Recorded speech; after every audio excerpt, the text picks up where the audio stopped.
तो उनका जो आविष्कार हुआ वो आविष्कारों के लिए हुआ है। तो जिनका आविष्कारों के लिए जिनका आविष्कार हुआ है उनका प्रयोग अन्य जो है मार्ग में आप कैसे क्या कर पाएंगे? बराबर, बात समझ रहे हैं आप?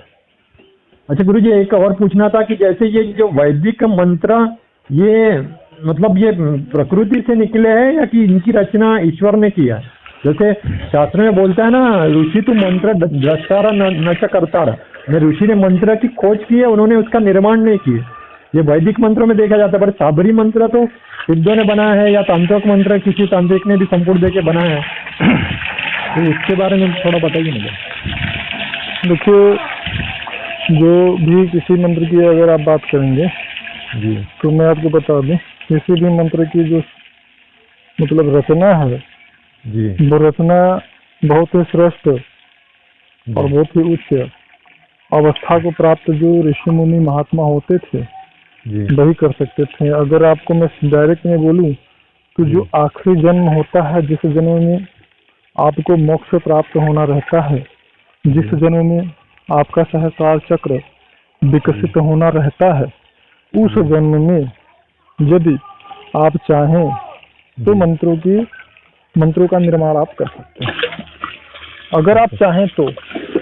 लोग निर्माण नहीं करते हैं, उसका कारण यह है कि कोई भी जो श्रेष्ठ और सात्विक साधक है, कोई भी जो श्रेष्ठ और सात्विक साधक है, वो कभी भी ये नहीं चाहता है कभी भी कि जब वो महासमाधि में चला जाए तो कोई भी मृत्यु लोक में ऐसा हो जो कि किसी भी प्रकार की साधना करके उसको प्रभावित करे।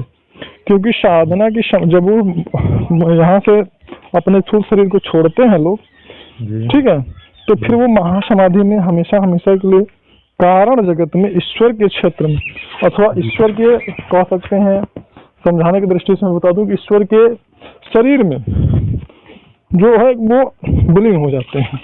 ठीक है।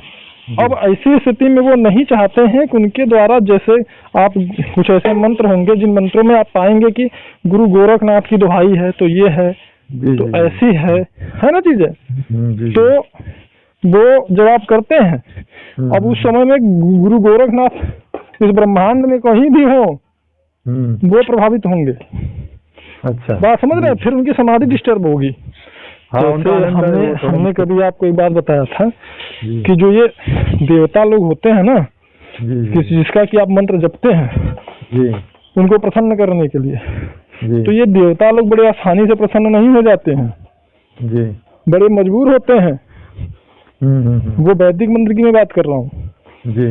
जैसे आप बैठे हैं, कोई बच्चा छोटा सा आए और आप समाधि अवस्था में बैठे रहो, एकदम आनंद में अपने लीन रहो, बार बार छुए आपको, बार बार छुए, तो आप क्या करेंगे? एक समय आएगा कि आप अपना समाधि तोड़ेंगे, ठीक है, और फिर बड़े गुस्से में जो सामने देखेंगे। अब जो सामने है, अगर उसकी नीयत अच्छी है जो है और अच्छे भावनाओं से वो आपको स्पष्ट कर रहा है, तो आप हो सकता है गुस्सा आपको थोड़ा सा नॉर्मल हो जाए, क्योंकि वो प्रेम पूर्वक बुला रहा है आपको, वैदिक विधान से बुला रहा है, शास्त्रगत विधान से बुला रहा है। तो आप उससे पूछेंगे, बेटा क्या बात है, क्या चाहिए, क्यों डिस्टर्ब कर रहे हो?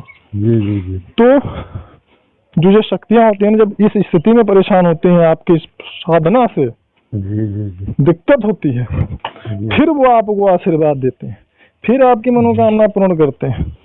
बात समझिए आप हमारी? तो उसी प्रकार से जो सिद्ध होते हैं अथवा जो अच्छे सात्विक साधक उपासक होते हैं, वो मंत्रों का निर्माण नहीं करते हैं अधिकतम, क्योंकि उन्हें प्रसिद्धि का कोई लालसा नहीं होता है कि अध्यात्म में उनको कोई बहुत सिद्ध माने, बहुत प्रसिद्ध माने। बहुत सारे ऐसे साधक हैं जिन्होंने मोक्ष को प्राप्त किया, आखिरी जन्म जिए इस पृथ्वी पर, और फिर यहाँ से चले गए, कोई जाना और कोई नहीं जाना ही नहीं। बात समझ बात हमारी? तो उसी प्रकार से जब उनके रचना की हुए मंत्र से जब उसका उपयोग कोई करेगा, तो फिर उनको समाधि में अगर उसकी मनोकामना पूर्ण नहीं होगी तो इसी प्रकार से वो परेशान होगा। और कोई भी, जैसा कि आप जानते ही हैं, स्थूल संसार में भी बहुत सारे ऐसे हैं साधक महात्मा लोग जो कि ये नहीं चाहते हैं कि उनके एकांत को कोई भंग करे। ठीक है, वो अपना एकांत सेवन ही करते हैं, एकांतवास ही करते हैं। तो ऐसी परिस्थिति में जब वो इस संसार से विरक्त हो गए, मतलब संसार को छोड़ दिए, फिर ऐसी स्थिति में कैसे आप सोच सकते हैं कि वो चाहेंगे कि उनको कोई परेशान करे उनके द्वारा बनाए हुए मंत्रों से। अब वहीं पर कुछ ऐसे भी ऋषि मुनि महात्मा रहे हैं, जैसे कि हमारे जो है कि बहुत ही श्रेष्ठ हमारे गुरु के भी गुरु रह चुके भगवान विश्वामित्र जी की मैं बात कर रहा हूँ आपसे। जी जी जी। उन्होंने जैसे कि गायत्री मंत्र का जो है जी वो अनुसंधान किया, शोधन किया अथवा रचना किया, ठीक है। जी तो उन्होंने गायत्री मंत्र की रचना कर दी, बनाया उन्होंने गायत्री मंत्र को, जी जी ठीक है। माता गायत्री का साक्षात्कार भी किया उन्होंने। जी जी बाद में जो है कि माता गायत्री को उन्होंने शाप भी दिया, जिसका कि साप विमोचन विधि भी बताया, तरीका भी बताया उन्होंने। तो अब जहाँ पर तो ये हो गया ना, हाँ कौन बनाया, विश्वामित्र जी ने गायत्री मंत्र का आविष्कार किया, बात समझिएगा। जी जी।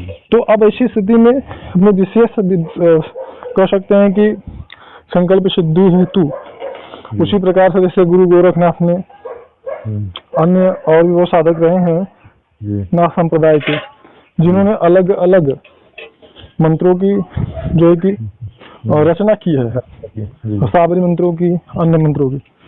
अब जब उस मंत्र की कोई भी साधना उपासना करेगा तो फिर उनकी मजबूरी बन जाएगी प्रभावित तो होना, क्योंकि जब वो रचना करते हैं तो विशेष प्रकार की दिव्य शक्तियों का आदेश लेकर के कि हाँ मैं इस मंत्र की रचना कर रहा हूँ और ये मंत्र जो है वो प्रभावी हो अपने साधक को उसके अनुकूल उचित मनोकामना की पूर्ति हो।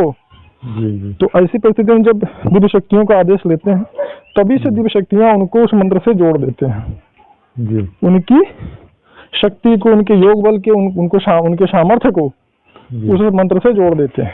अब ऐसी परिस्थिति में कोई भी अगर उस मंत्र का साधना